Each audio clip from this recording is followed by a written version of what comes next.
I'm I'm just I'm just waiting for people to come into the stream. Uh, okay.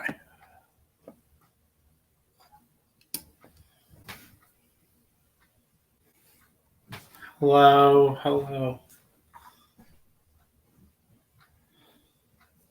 everyone that's just now tuning in.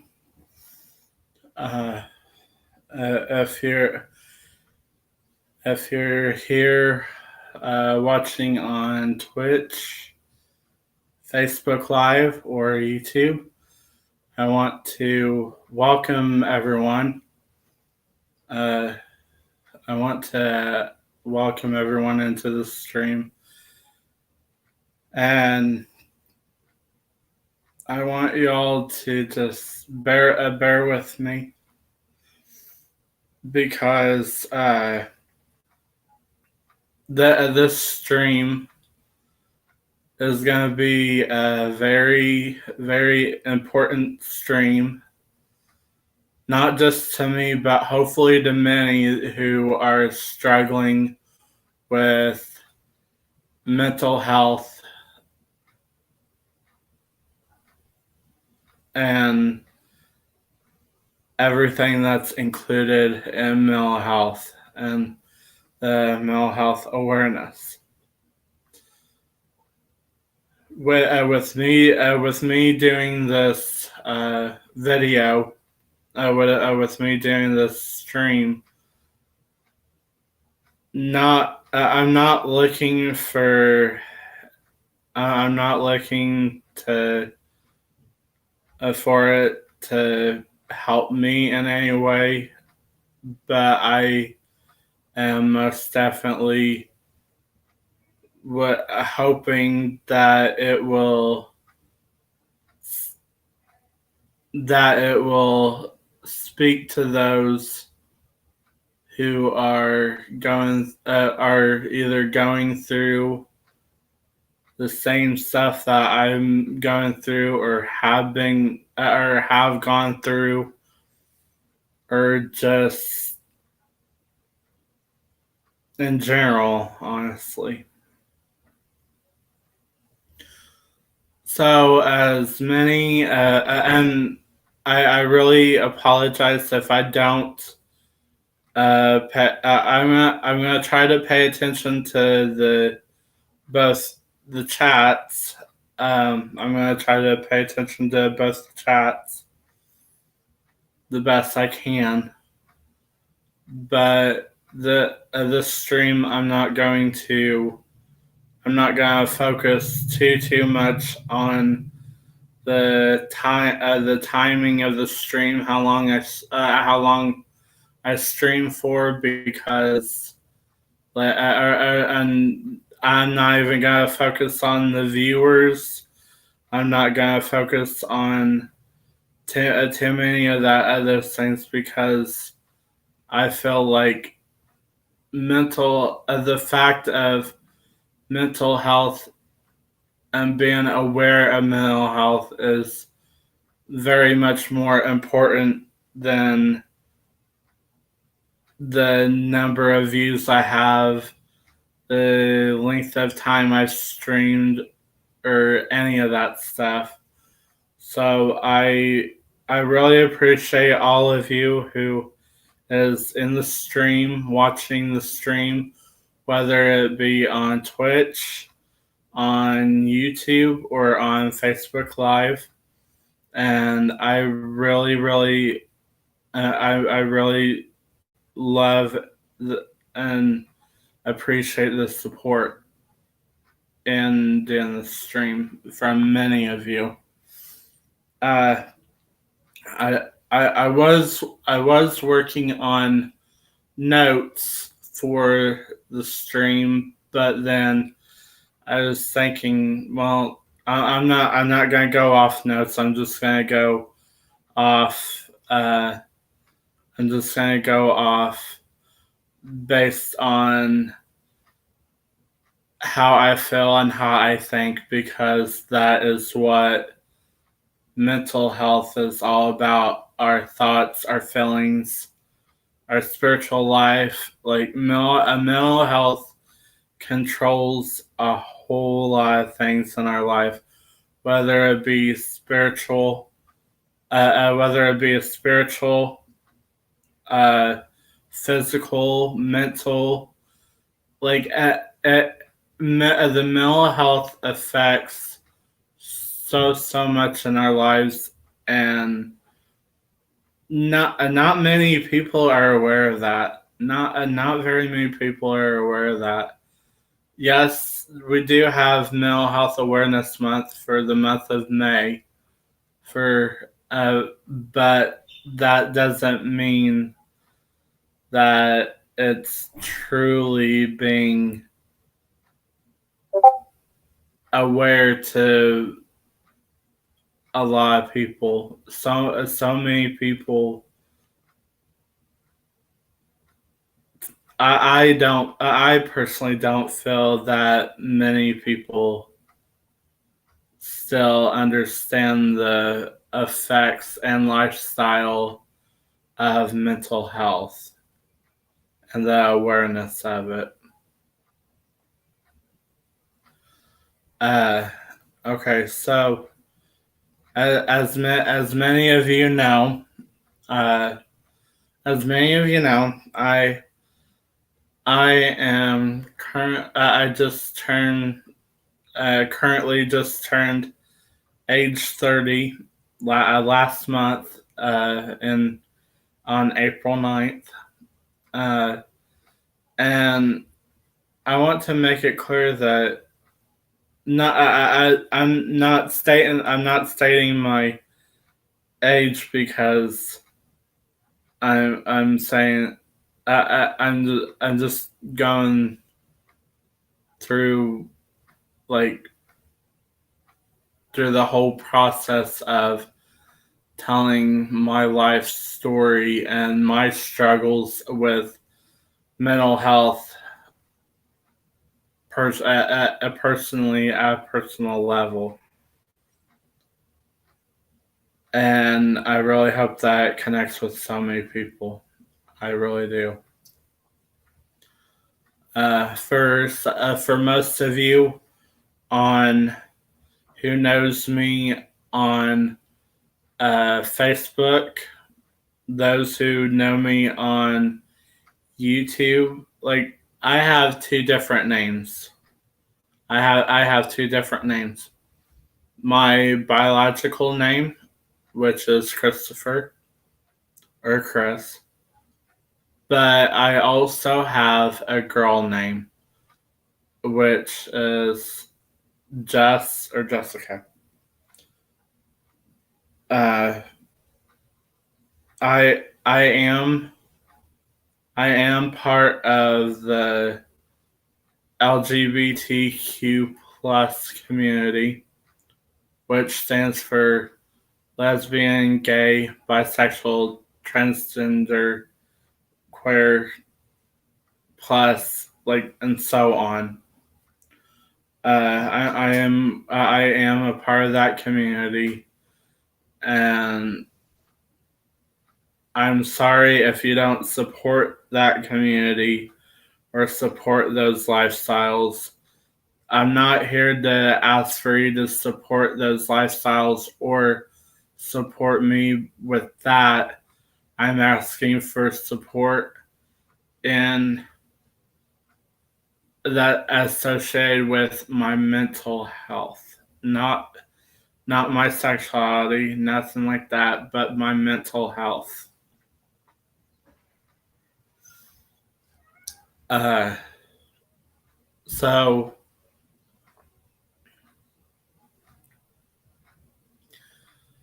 to start out with the whole mental health things that I've gone through.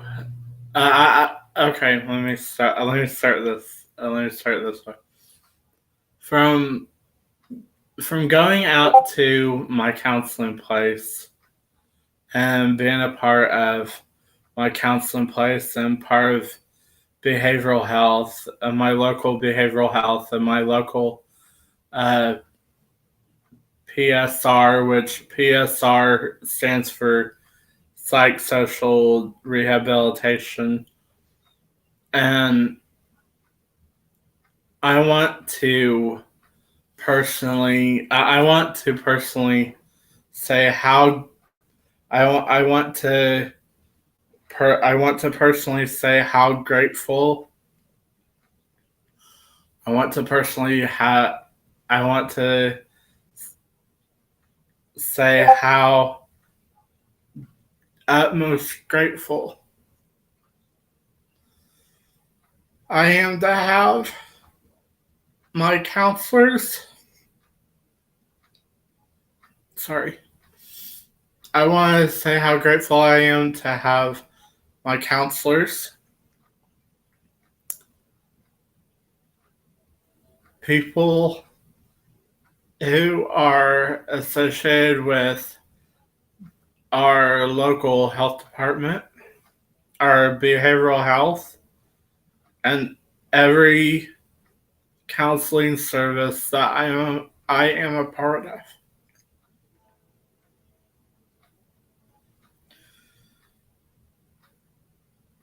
Admit the first thing to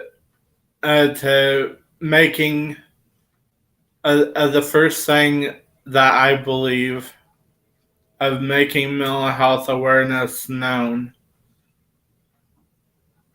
is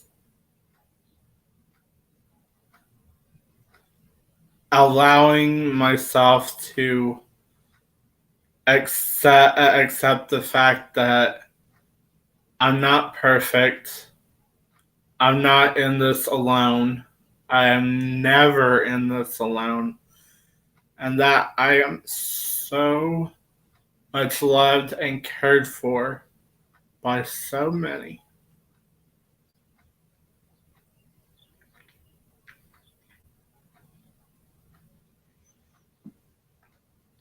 So whenever we, whenever out at my counseling place, we're taught that most of the mental health that we deal with, the mental health that affects us today, has something to do with something that we've gone through in life. Perhaps we've had some experience, whether it be like a traumatic experience, whether it be a personal experience.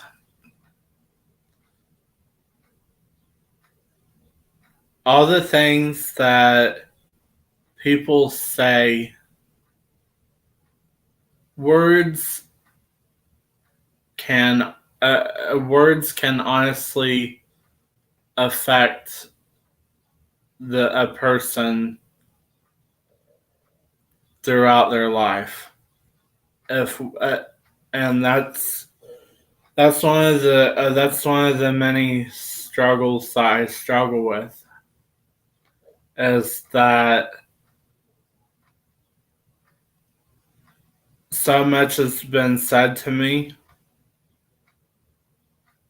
that so much negative stuff has been said to me, has been said over me. And the thing is, like, for so many years,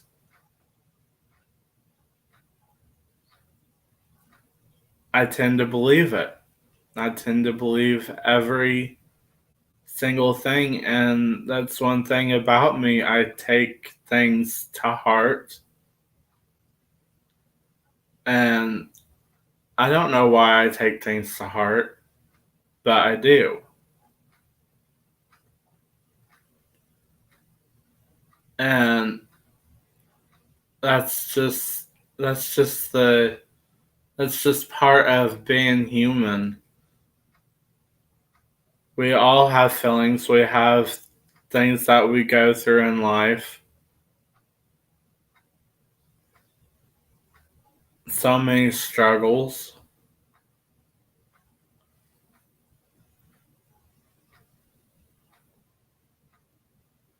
And but okay, so to start off with um to start off with the whole my life story. It started I was two whenever I was 2 years old, and again whenever I was 8 years old. That I believe that was the first major part of my life that will always have an effect on me throughout life and have an effect on me mentally. And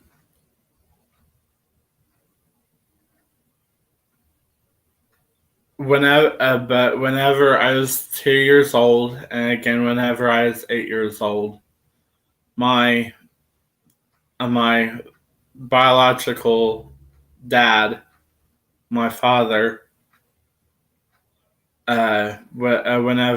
whenever I was that young, not many people know this, but I am very open about it because that's just a part of my life that I have to deal with and I have to learn to overcome. Uh, but whenever I was that little, at the age of 2 and age of 8 years old, my biological dad, my father, uh, he molested me, and for so many people, that's really hard to deal with. That's hard for parents and family members, not just them to deal with, but it's hard for that person that child that's gone through that kind of thing in their life. That really has an effect on their life, even through decades, through the years. Um, whenever it wasn't until it wasn't until whenever I was in the sixth grade, uh, I was in sixth grade, and that's whenever I was first experiencing and was first uh, trying to learn about my my sexuality and my lifestyle. Uh, at Whenever I was in sixth grade, about the age of 12 years old, that's whenever I was. That's whenever I started having the feelings of the same sex, the same gender, uh,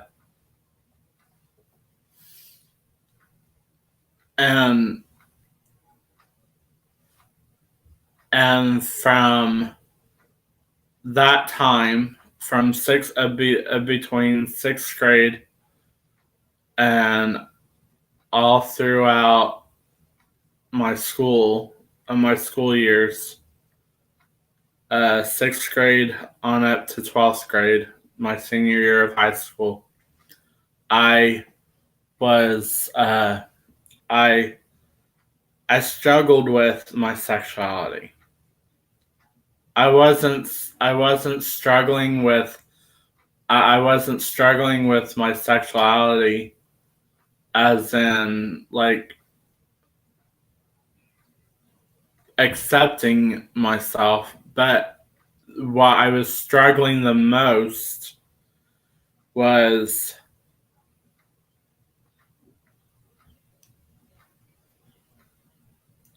that other students,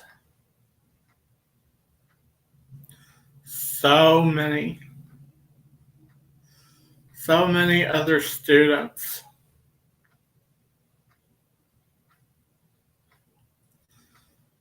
whether it be in the same class, same grade, or a few years difference, it didn't matter.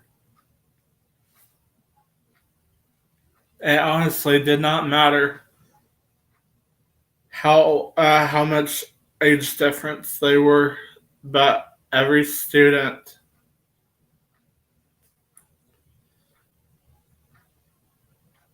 almost every student,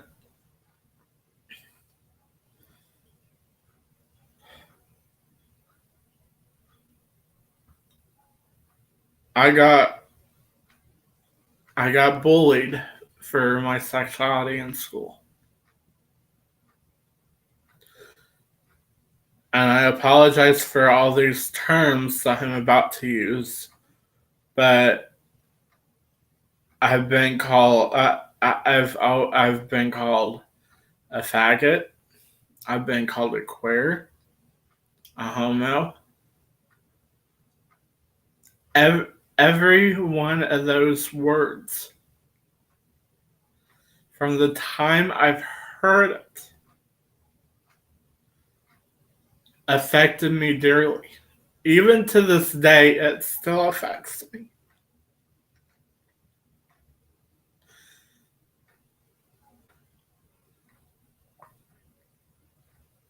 And then whenever another thing that affects me is that whenever whenever I was in school, I always loved to write in notebooks. I loved to write in journals, and the every single time I had a notebook or journal, it always gets stolen. It always gets stolen. And then sometimes the copies of pages ended up in the downstairs and upstairs bathrooms at the high school. I still remember that freshman year,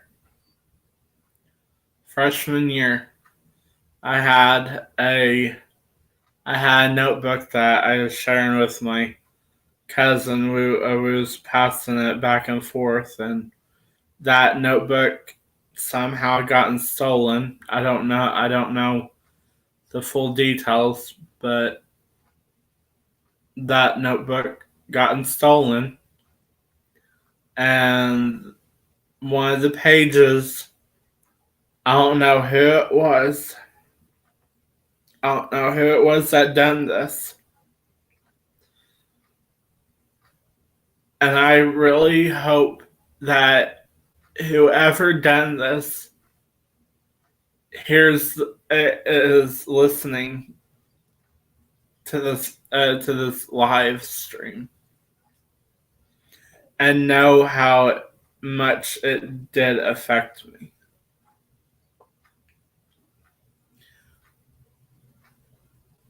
But whoever that person was, that stole that notebook in my freshman year of high school.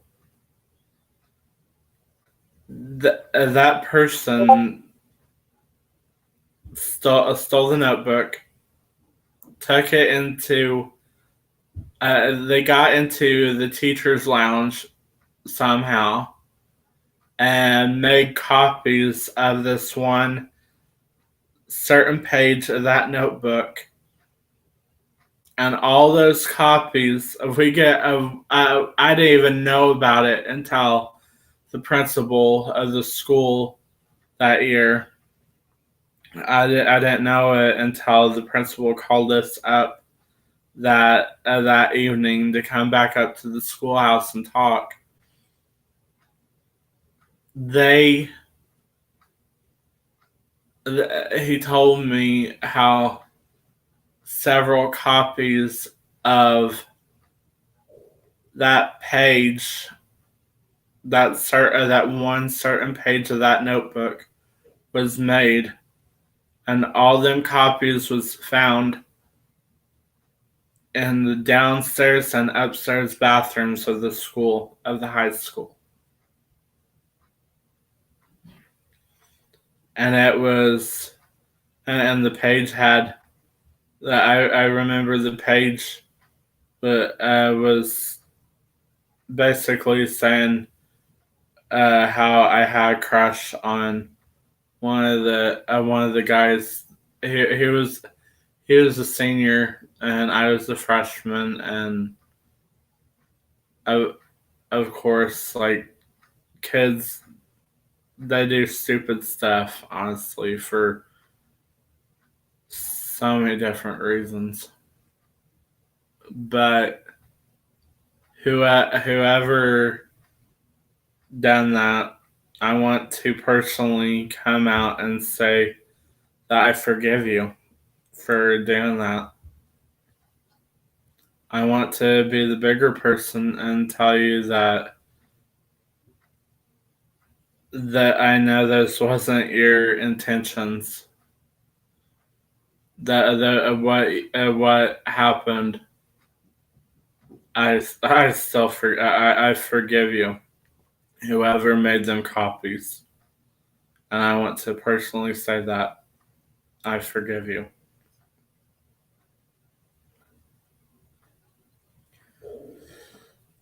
Um,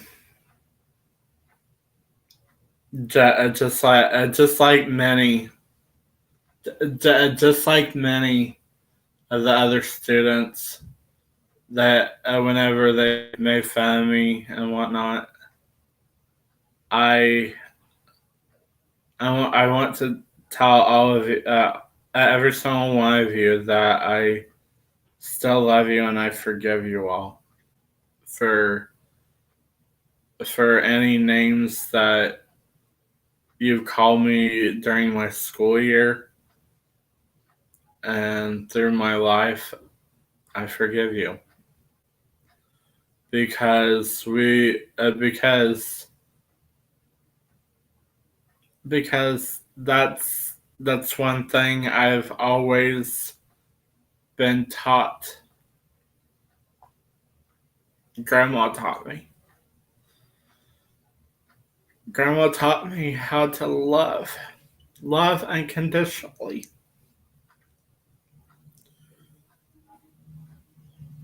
And for Jesus to forgive us of what we do, we have to forgive others and love them through it all.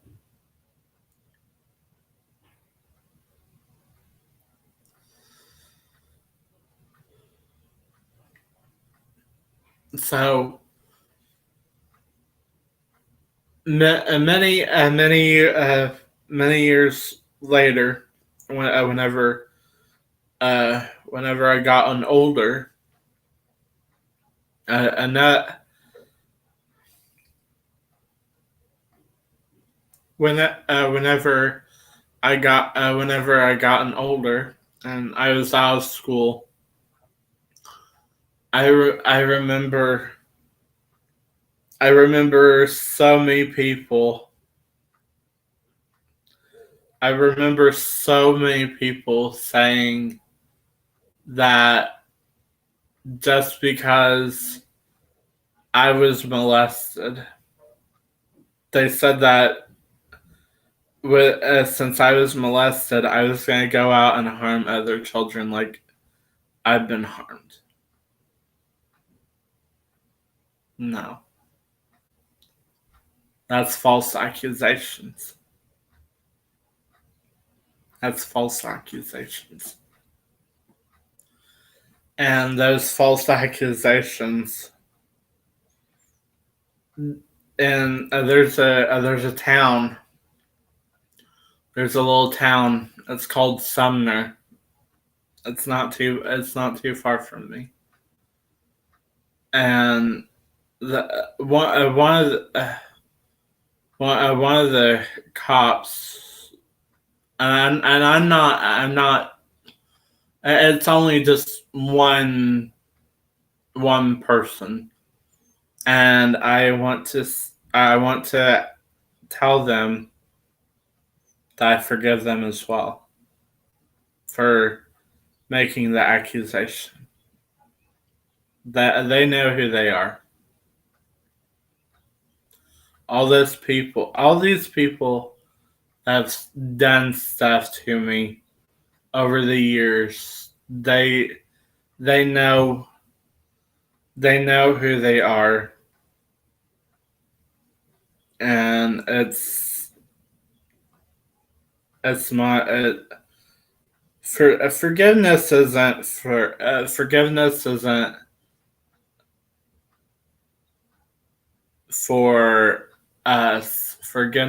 for the other person, honestly.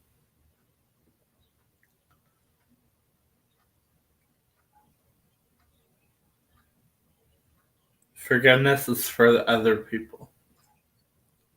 Because when I feel like whenever we forgive others, that's not just a healing process for us. It's a healing process for others as well.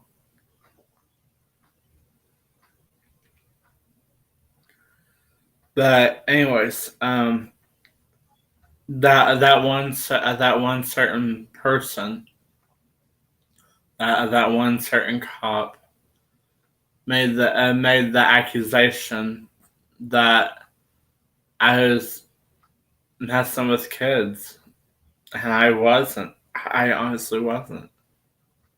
They have they've heard and believed all the gossip that was made. That and gossip goes so far.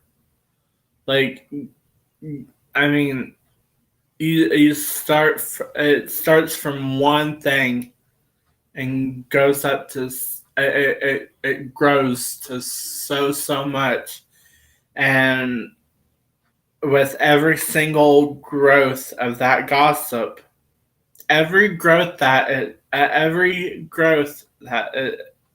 it does,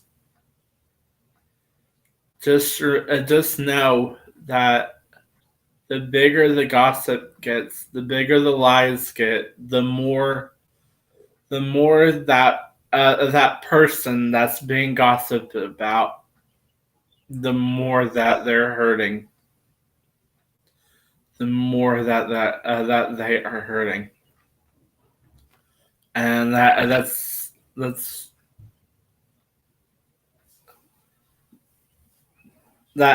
one of the things that's another thing that I struggled with was being accused of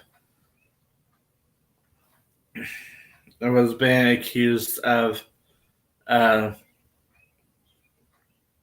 messing with children just because I was molested. It's not true. Just because one person was hurt doesn't mean they're always going to hurt others just the same or as bad.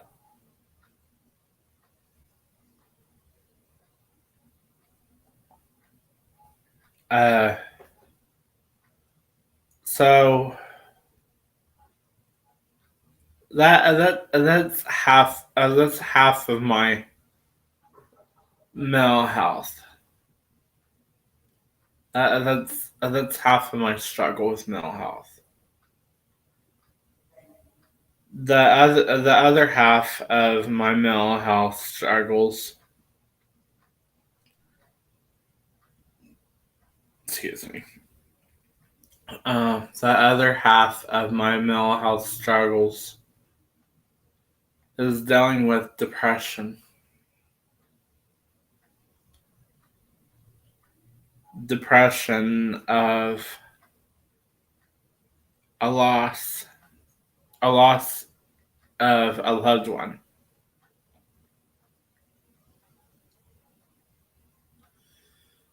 Whenever I was little, whenever I was little, it was about whenever I was in kindergarten, uh, or a little before that. I whenever I was little, mom and dad they left me up here with grandma and grandpa while they moved down to Tennessee for a year, and I'm not trying to I'm not trying to say, hey, it's their fault, they shouldn't have left me. I'm not saying that whatsoever. I'm I'm not I'm not trying to accuse or make assumptions because that's not right. Well, I'm just it's just a part of my life that has affected my mental health. Was the fact that my parents, my mother and father, would leave me like two, 3 states away, so they could live somewhere else where my grandma and grandpa, who was like my real mother and father, could take care of me, and like that there that there left me with a feeling of neglect. Looking back at that, and I always think of I always that's why I have the feeling the fear of being alone. Whenever whenever I know I'm not alone, I know that I'm never gonna be alone. But I fight those I fight those thoughts of being alone. I fight those thoughts of depression, bipolar, grief, all of this is part of mental health. Every single thing that I'm saying is part of my mental health and how much it affected me.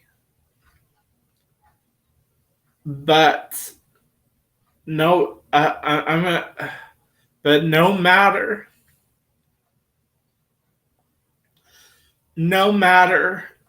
what we struggle with, no matter at all what we struggle with, whether it's depression, whether it's bipolar, grief,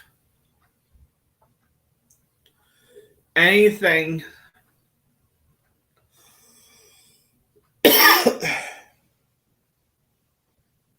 anything mentally. We, we have we have people for us. We have friends. We have family that cares for us. Back in back in February, back in February of 2020, it was the day after Grandma's birthday. I was struggling. I was struggling with depression, very very badly depression,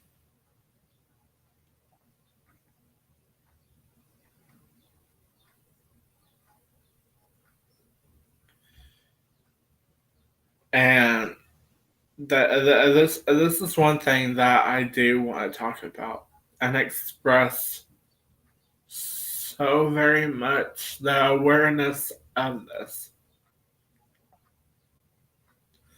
I want to express how very real the the thoughts of suicide is, and how it's not a game whatsoever. It's nothing to joke about. It's not even if it's even if you're joking, it's not a joking matter whatsoever.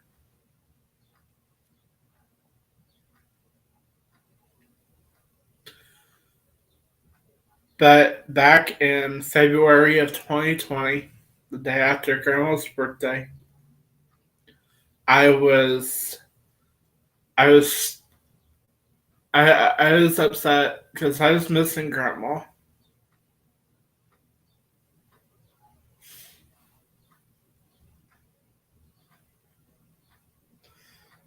Not a day, not not a day, not a minute, not an hour, not a week, month, year,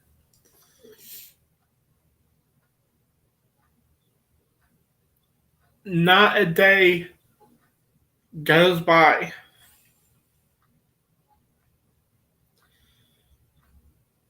that I don't miss her.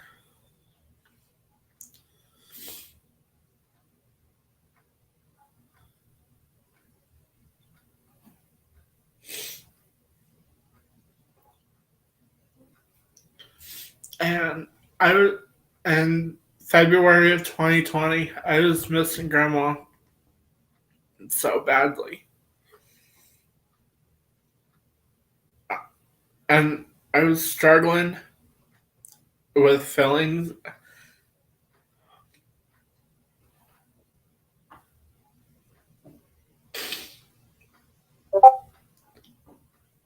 I was struggling with the feeling,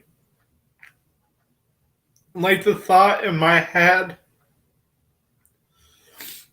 those negative thoughts in my head that I had at that time back in February 2020. Those thoughts I had were telling me, those feelings I had, I was believing it. I didn't think, I didn't feel or think that anyone actually loved me for me.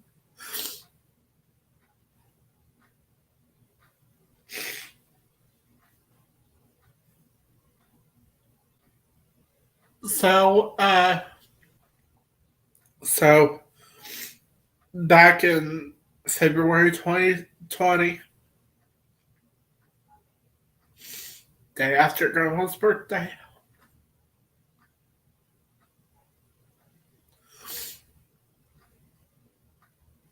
I made the mistake I made the mistake of, and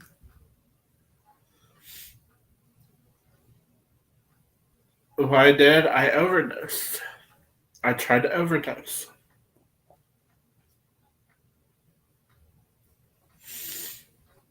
I tried to overdose. Back in February 2020.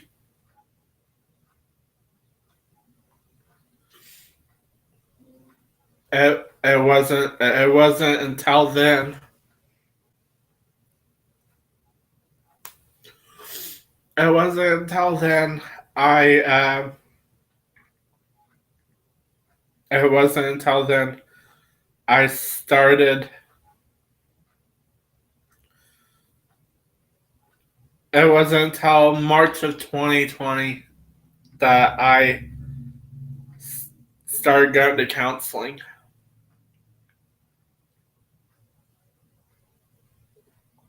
I started going out to my counseling place. I am, and I am so grateful. I am so grateful that I met my counselors.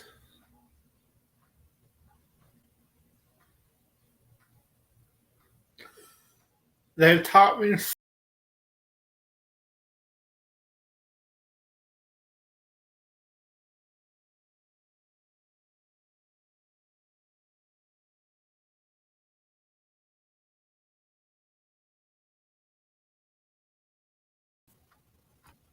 See, I don't know what's going on. See, my computer's just my computer's been emotional too.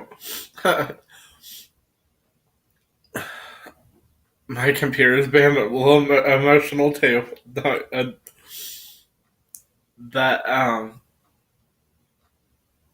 yeah, I'm so glad that I met my counselors. If it wasn't for them making me realize that I am loved so much,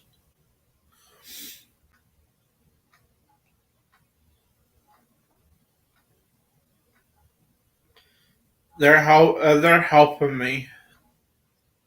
My counselors, they're helping me so much too, because I struggle with low self esteem because of my past.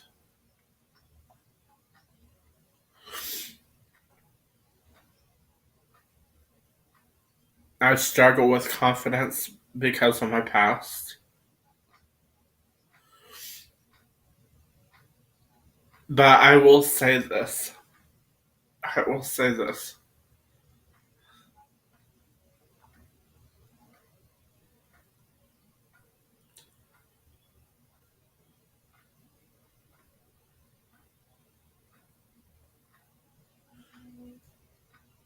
I honestly see last night. Last night I was struggling. I was fighting thoughts. I was up till like 2, 3 o'clock in the morning fighting thoughts.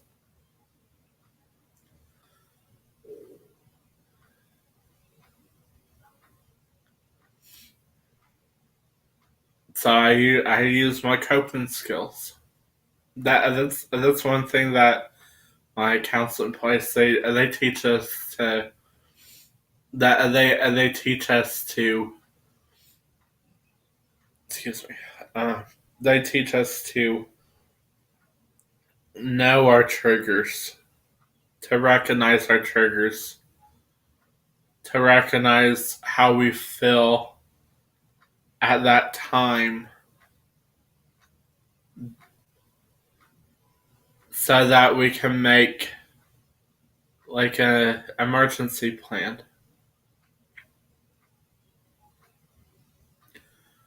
pretty much because like if we're having an anxiety attack, if we're having like any bad feelings of any kind, then we have an emergency plan in place.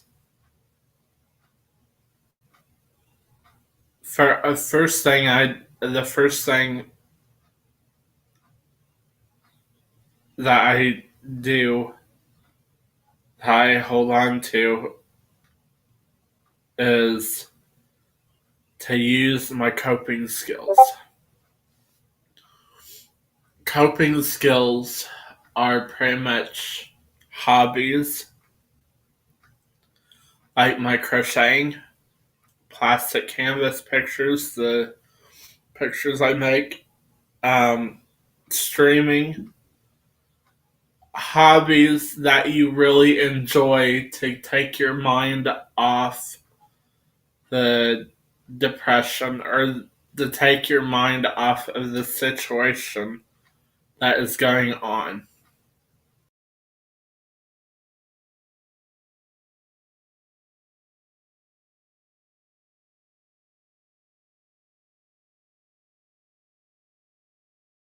Just chat. Oh my goodness gracious! What? See now my Tanya, my computer is being emotional. Now I'm being emotional and it's affecting my computer now. Come on, y'all! Don't do that. Um, but yes, it's really important to reach out to people. If you are struggling, if you're struggling with any kind of thoughts, if you're if you're struggling with any kind of thoughts whatsoever, please please don't hesitate to reach out to someone. And if you don't feel like that person is helping enough, because we as humans, we can only do so much. We can only do so much.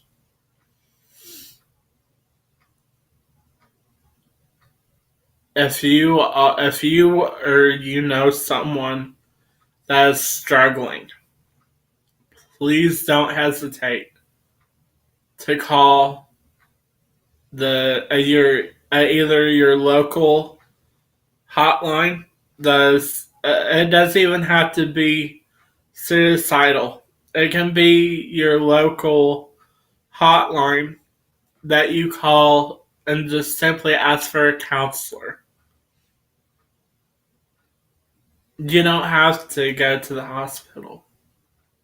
You don't. You just call and ask for a counselor. Just have someone to talk to. And if that doesn't help,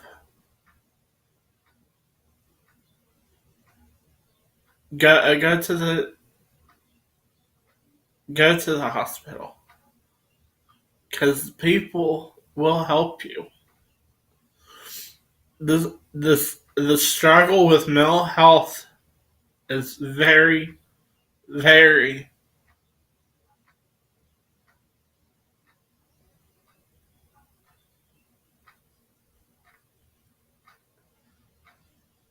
it needs to be fully aware to so many.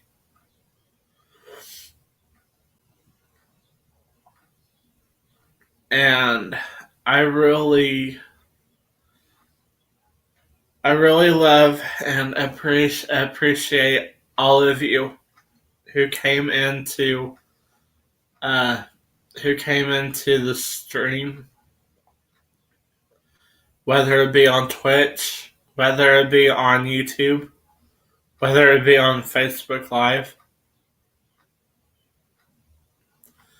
I just want to let you all know how much I love and appreciate each and every one of you who came in, listened, even if you just came in. The views don't matter to me. How long I stream doesn't matter to me. What mattered to me was making mental health awareness more aware to so many in order to help others, just like myself, who struggle with mental health.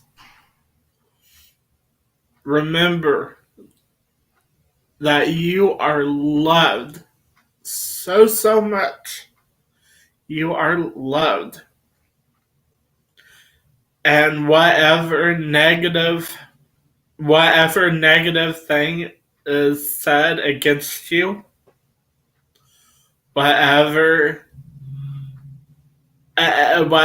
negative thought comes to your head, they're nothing but lies. They're nothing but lies from the devil himself. And the devil is out to seek, kill, and destroy what God has done.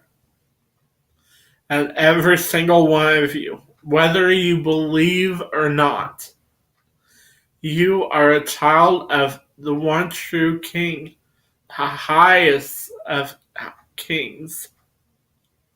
You are that loved that it took 3 nails, 1 cross, and 1 person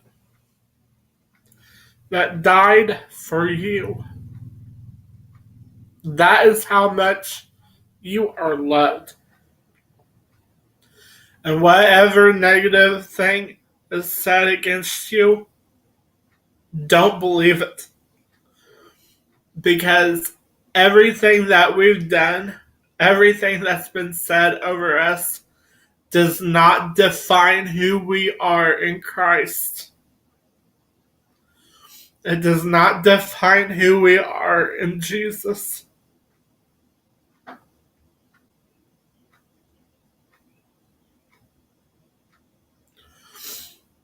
I love you all so much.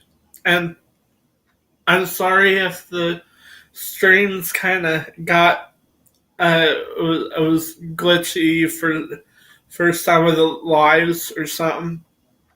That's not my intention. I will be getting that fixed hopefully soon. But I want to thank you all for coming in here and showing your love and support for me and just being there for me. Being there for others who are struggling with mental health awareness.